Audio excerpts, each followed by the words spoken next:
Presbyterian offers a full range of cancer screenings, including lung, breast, prostate, and more. Learn more at nyp.org/cancer screening. Are you a WNYC monthly sustaining donor? Thank you for helping WNYC thrive.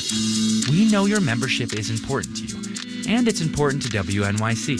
If your credit card was recently reissued, please update your information, or better yet, use your checking account, and you won't have to worry about expired or replaced cards again. Give us a call at 888-376-WNYC or make your update online at wnyc.org/update.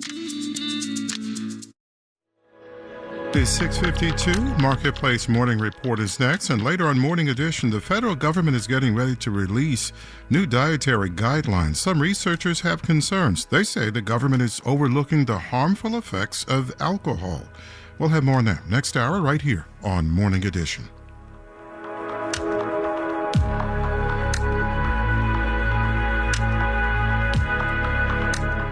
Upper 50s right now, mostly clear. Here comes the sun this morning.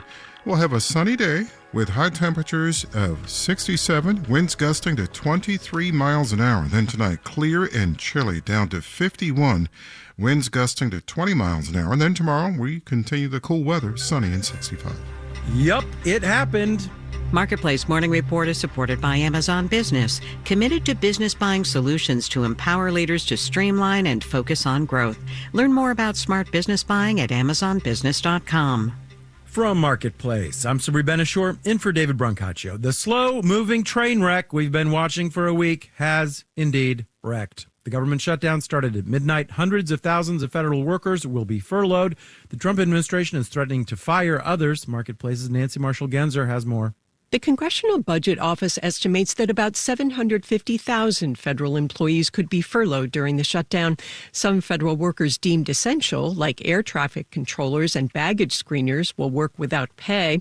Federal employees are guaranteed back pay when the government reopens. That's not the case for federal contractors. Stephanie Senek-Castro is president of the Professional Services Council, a contractor trade group.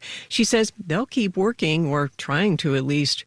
One big impact, though, is that they may require actions by employees in the government who are simply not at their desks and not answering emails or phones, or these contractors may require access to government facilities. Or they may find the employee they're trying to reach has been fired.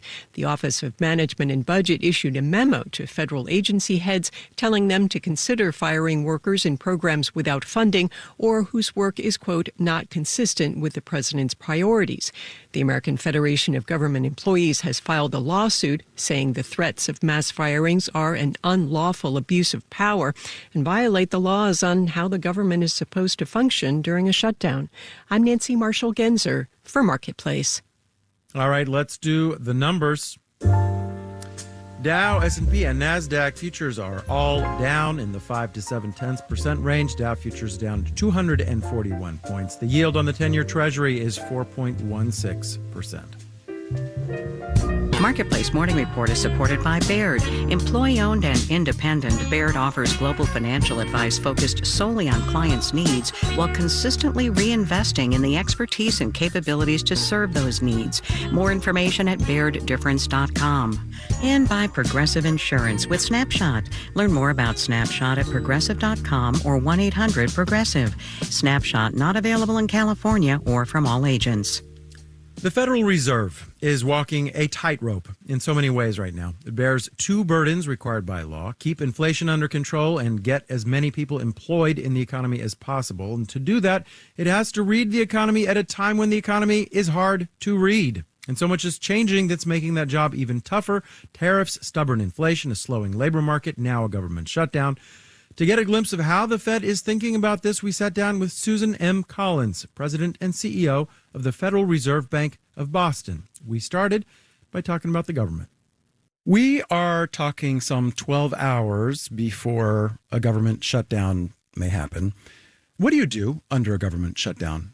Well, the Federal Reserve System continues regular operations, so it would not impact all of the things that we do. We would continue operating as usual, and that means doing what we can to understand the economy.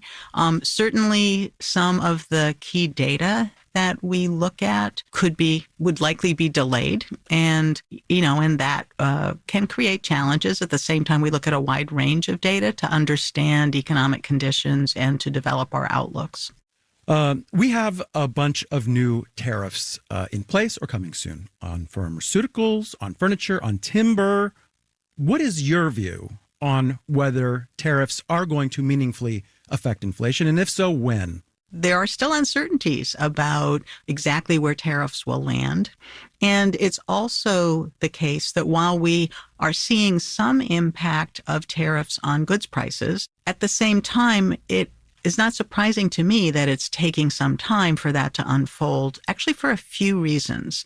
One is, of course, there were some inventories that firms had.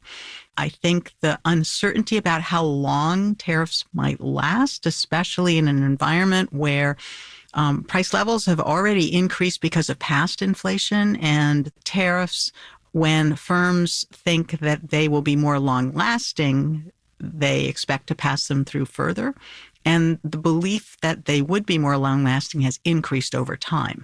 So that's another reason why it's not surprising to me that it's taking some time for the tariffs to show through. But it's hard to know exactly where things will settle because it's still unfolding. Of course, the other part of your mandate is full employment. The job market is slowing down. Where do you see it going this year?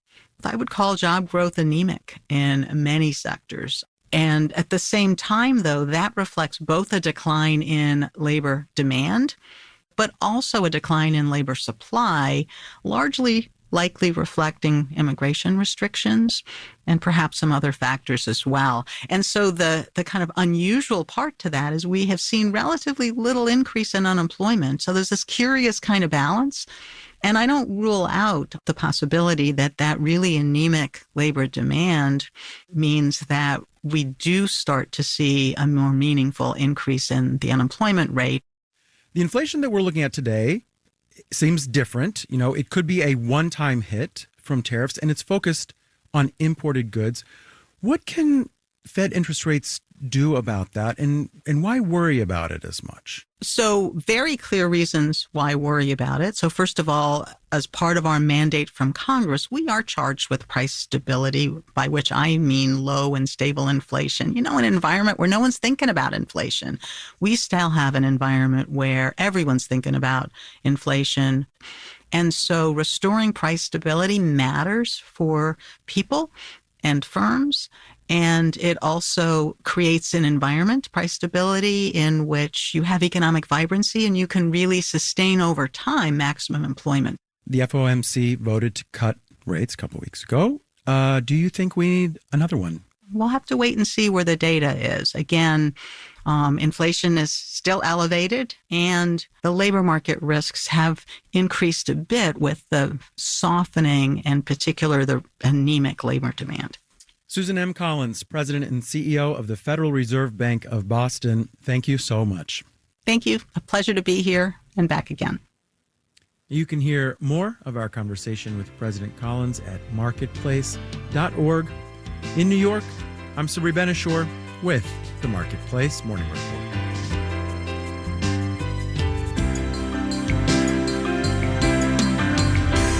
From APM, American Public Media.